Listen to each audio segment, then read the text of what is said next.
ज़िंदगी में अगर सब कुछ मिल जाए तो कितना अच्छा हो, लेकिन अगर शायद सब कुछ हमारे पास होगा तो ये रोज़मर्रा की जो कोशिशें, मेहनत हम करते हैं, क्या ये हम करेंगे? और लाइफ थोड़ी सी बोरिंग हो जाएगी। इसीलिए बैलेंस होना बहुत ज़्यादा ज़रूरी है। तो ये बैलेंस तुला राशि वाले लोगों के लिए अगस्त 2023 में बनेगा कि नहीं, इसकी हम बात करेंगे। आपकी पर्सनल, प्रोफेशनल, हर तरह से लाइफ कैसी रहेगी अगस्त 2023 में, इसके बारे में हम बात करेंगे। ग्रह गोचर की स्थिति कैसी रहेगी। लेकिन सबसे पहले एक ओवरव्यू की बात कर लेते हैं। तो देखिए, अलग अलग प्लैनेट्स अलग अलग हाउसेज में अलग रिजल्ट्स आपको दे रहे हैं। सबसे पहले ओवरव्यू की हम बात करें तो ये मंथली प्रेडिक्शंस का वीडियो है तुला राशि वाले लोगों के लिए, यानी कि लिब्रंस के लिए अगस्त 2023 आप सबके लिए कैसा रहेगा। सबसे पहले बात करते हैं कि आपका इस महीने का चार्ट क्या कहता है। तो देखिए, तुला राशि वाले जो लोग हैं उनके लिए राहु और जुपिटर, यानी कि राहु और बृहस्पति जो है वो बैठे हैं सप्तम भाव में। 7th हाउस आपके रिलेशनशिप्स को और खासतौर पे दाम्पत्य जीवन को शो करता है। बिजनेस पार्टनरशिप्स को भी ये शो करता है। इसके अलावा केतु फर्स्ट हाउस में आकर के यहाँ पे नीच अवस्था में बैठे हैं और इसके प्रतिकूल प्रभाव ये पड़ेंगे कि आपको डाइजेशन से जुड़ी हुई प्रॉब्लम्स हो सकती है। और दूसरी बात देखिए, केतु जो है ना वो हेडलेस एनर्जी है। केतु जब आपके लग्न में आ जाता है तो लग्न that is your overall body. आपका कैरेक्टर कैसा है, आप सोच विचार कैसा करते हैं, आपकी सोच कैसी है, हर एक चीज़ को जो लग्न है वो प्रभावित करता है। सो केतु एक हेडलेस एनर्जी जब आपके लग्न में बैठेगी तो आप देखेंगे इस महीने के अंदर आपको बहुत सोच समझ कर आगे बढ़ना है। आपको जल्दबाजी तो किसी भी कार्य में नहीं करनी है, बल्कि जितना सोच समझ के, जितना टाइम टेकनली आप डिसीजंस लेंगे उतना ही अच्छा रहेगा। दूसरी बात कि इस महीने के अंदर पैसे का लेन देन बहुत सोच समझ के कीजिएगा और सबसे पहले अपने स्वास्थ्य का ध्यान रखिएगा, बिकॉज लग्न जो होता है उसका स्वास्थ्य पर बहुत गहरा असर पड़ता है। तो इसीलिए स्वास्थ्य का आप लोग बहुत ज़्यादा ध्यान रखिएगा।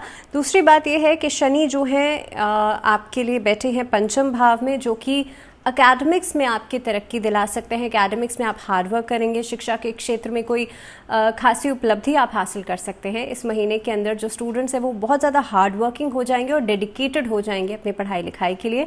हायर एजुकेशन की तरफ भी आप लोग आगे बढ़ सकते हैं। मंगल जो है वो बैठे हैं 12th हाउस में, यानी कि द्वादश भाव में।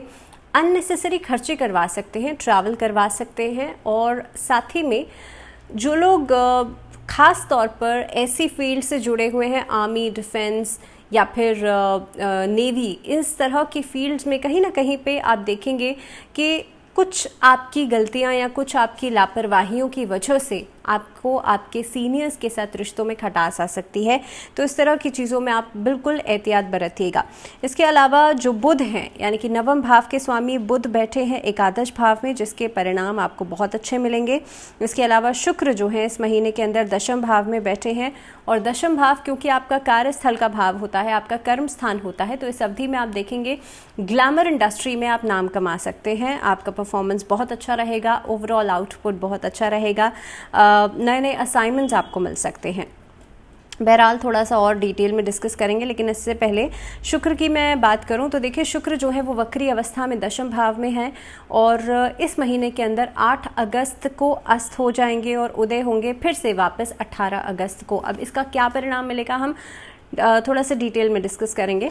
बुध की मैं बात कर लूँ तो बुध, जैसे मैंने पहले ही कहा था कि आप लोगों के लिए एकादश भाव में मौजूद हैं, लेकिन 24 अगस्त को ये वक्री हो रहे हैं। इसका भी क्या कुछ असर पड़ेगा, इसके बारे में भी हम बात करेंगे। और ख़ास तौर पे 18 तारीख से आप देखेंगे कि आपके जो रिलेशनशिप्स हैं उस पर एक गहरा इम्पैक्ट पड़ेगा। जब रिलेशनशिप वाले पार्ट की बात करेंगे तो हम डिटेल में डिस्कस करेंगे, सो स्टे ट्यून्ड। दूसरी चीज़, सबसे पहले बात करते हैं कार्यक्षेत्र की। आपके लिए कामकाज के लिहाज से महीना कैसा रहेगा। तो देखिए, राहु और बृहस्पति सप्तम भाव में बैठे हैं, तो अगर आप पार्टनरशिप में कोई काम कर रहे हैं तो इस महीने में आपसी रिश्तों में कहा-सुनी, आपसी रिश्तों में वाद विवाद की स्थिति बनती हुई नजर आती है इस महीने में। हालांकि आपके लिए अगर कोई नया कार्य शुरू करना चाहते हैं, जो अभी फ्रेशर्स हैं और नई नौकरी की तलाश कर रहे हैं, आपके लिए समय अच्छा दिखाई देता है। आप लोग अगर नौकरी बदलना चाहते हैं तो मैं आपको ये सजेशन दूंगी कि आप एटलीस्ट 20 अगस्त तक तो बिल्कुल भी सोचेगा नहीं। इसके अलावा सीनियर्स के साथ थोड़ा सा तालमेल बनाने में दिक्कतें आ सकती हैं इनिशियली, लेकिन हाँ, आपके जो सहकर्मी हैं वो आपको सपोर्ट करते हुए नज़र आते हैं। आपसे अगर कोई गलती हो गई है पिछले समय में, तो उसको इस अवधि में आप सुधारने का प्रयास कीजिएगा, अपने स्किल्स को और डेवलप करने का प्रयास कीजिएगा। जितना स्किल्स पॉलिश करेंगे उतना ही अच्छा रहेगा। इस महीने के अंदर आप कुछ लर्निंग में दिलचस्पी कर सकते हैं। आप अपनी ख़ास तौर पे अपने कामकाज की वजह से इस महीने में ट्रैवलिंग होती हुई नज़र आती है, और पहले 15 दिन बहुत ही ज़्यादा सिग्निफिकेंट रहेंगे कामकाज के एक रूटीन को देखते हुए। हो सकता है आप अभी एडजस्ट करने की कोशिश कर रहे हैं नए काम के अंदर, नई नौकरी के अंदर, तो यही एडजस्टमेंट्स जो हैं ये आपके लिए एक बैलेंस बनाती हुई नज़र आती हैं। So you have to be very much careful in terms of your work, schedules को लेकर के, आप जो आपका डिसिप्लिन है उसको लेकर के, क्योंकि यही चीज़ें ऐसी हैं जो कि आपके आसपास के लोगों को आपकी तरफ अट्रैक्ट करेंगी। अगर मैं बात करूं बिज़नेस की, तो जैसे मैंने पहले ही कहा था कि इस महीने के अंदर आपके बिज़नेस को देखते हुए अगर पार्टनरशिप में कोई काम करते हैं तो वहां पर आपको बिल्कुल भी लापरवाही नहीं बरतनी चाहिए, खास तौर पर पैसों के मामले में। दूसरी बात यह है कि अगर आप कोई अपना निजी कोई काम करते हैं, इंडिविजुअली कर रहे हैं, तो आपके लिए इस अवधि में बोलचाल से संबंधित अगर कोई कार्य करते हैं, आपका कोई कंसल्टेंसी फर्म है, टूरिज्म सेक्टर से जुड़ा हुआ कोई काम है, इसके अलावा अगर आप एंटरप्रेन्योर हैं या अभी कोई नया व्यवसाय शुरू करने के बारे में सोच रहे हैं, तो लगभग आप 10 अगस्त से 11 अगस्त के बाद से आप शुरू कर सकते हैं। लेकिन उससे पहले शुरू करने में थोड़ा सा आप डिलेज महसूस करेंगे। दूसरी बात यह है कि विदेश जाने के मौके आपको मिल सकते हैं कामकाज के लिहाज से। नौकरी पेशा लोगों के लिए इस अवधि के अंदर कहीं ना कहीं पे प्रमोशंस भी दिखाई दे रहे हैं, लेकिन 17 अगस्त के बाद। बात करते हैं आर्थिक जीवन की, तो आपके लिए फाइनेंशियली अगर देखा जाए तो देखिए, दूसरे भाव के स्वामी मंगल जो हैं आपके लिए बहुत ज़्यादा लाभकारी स्थिति में नहीं बैठे हैं। तो जैसे मैंने पहले कहा था कि जो लोग नेवी से जुड़े हुए हैं, जो लोग आर्मी से जुड़े हुए हैं, उन लोगों के लिए इस अवधि में लॉसेस दिखाई देते हैं, और may be it can be a loss of self respect. कहीं ना कहीं पे ऐसी चीज़ों में लॉसेस हो सकते हैं जो कि आपकी गलतियों की वजह से, आपकी लापरवाहियों की वजह से आपके सीनियर्स के साथ रिश्ते को खराब कर सकते हैं। तो आर्थिक समस्याएं जो हैं इनिशियली, यानी कि लगभग 10 से 12 जुलाई तक आपके लिए दिखाई देती हैं, लेकिन उसके बाद चीज़ें बेटर होती हुई नज़र आएंगी। किसी नए कार्य की आप शुरुआत कर सकते हैं। अगर आप उधार यानी कि किसी से कोई पैसा लेने के बारे में सोच रहे हैं, लोन्स के लिए अप्लाई करने के बारे में सोच रहे हैं, तो उसको आप 15 अगस्त के बाद कीजिएगा। इस महीने में लगभग 15 अगस्त के बाद ही आपके लिए बेहतर कमाई के साधन जुटा पाएंगे आप लोग, लेकिन पैसे की बचत होना वो बहुत इंपॉर्टेंट है। तो बिजनेस डील्स आप लोगों के लिए 18 अगस्त के बाद फाइनलाइज होती हुई नजर आती हैं, जो कि काफ़ी ज़्यादा प्रॉफिटेबल रहेंगी। इस महीने में अपने जो प्रतिद्वंदी हैं उनसे बहुत ज़्यादा सावधानी बरतिएगा। आपके लॉसेस अपनी वजह से नहीं बल्कि दूसरों की वजह से हो सकते हैं। तो इस चीज़ के लिए आप कोशिश ये कीजिएगा कि जो भी डॉक्यूमेंटेशन वर्क है वो बहुत ही सोच समझकर, बहुत ही सावधानी के साथ करें। इस महीने के अंदर क्योंकि दशम भाव में वक्री अवस्था में मौजूद है शुक्र, तो देखिए लग्जरियस चीज़ों के ऊपर खर्चा भी करेंगे और काफ़ी हद तक आपका रुझान भी बढ़ेगा। लेकिन आप इस बात को दिमाग में रखिएगा कि अब इस वक्त पे अननेसेसरी चीज़ों के ऊपर खर्चा करना कहीं ना कहीं पे आपको फाइनेंशियल डिस्टर्बेंस की तरफ नहीं ले जाए। इसके अलावा 8 अगस्त को जब शुक्र अस्त होंगे, उसके बाद 18 अगस्त को उदय होंगे, और ये जो समय रहेगा ये काफ़ी हद तक आपकी फाइनेंसेस के ऊपर बहुत ज़्यादा गहरा प्रभाव देगा। तो आपको ये चीज़ ध्यान में रखनी है कि आपका सोर्स ऑफ इनकम कितना है और आप आउटपुट यानी कि आप कितना ज़्यादा खर्च कर रहे हैं, उसमें एक बैलेंस बनाना आपको देखना है। तो चलिए आगे बढ़ते हैं, बात करते हैं स्वास्थ्य के लिहाज से आपके लिए महीना कैसा रहेगा। और आपके लिए पहले 15 दिन आपको सबसे ज़्यादा अपने स्टमक का, अपने डाइजेशन का, किसी भी तरीके की गैस्ट्रोइंटेस्टाइनल प्रॉब्लम्स हो सकती हैं, इंटेस्टाइन से जुड़ी हुई प्रॉब्लम्स हो सकती हैं, इनफैक्ट लिवर से संबंधित प्रॉब्लम्स हो सकती हैं।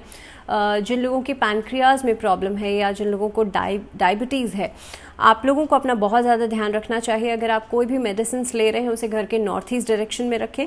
कमर दर्द या सिर दर्द से जुड़ी हुई परेशानी जो है वो कहीं ना कहीं पे दिक्कत कर सकती है। देखिए इस महीने के अंदर क्योंकि केतु है आपके लग्न में, तो खास तौर पे सिर से जुड़ी हुई जो दिक्कतें हैं वो ज़्यादा बढ़ेंगी। जिन लोगों को साइनस, इंसोम्निया या थायराइड की समस्या है या फिर आप लोगों को माइग्रेन की समस्या है, इस महीने में बहुत ज़्यादा अपना ध्यान रखना चाहिए।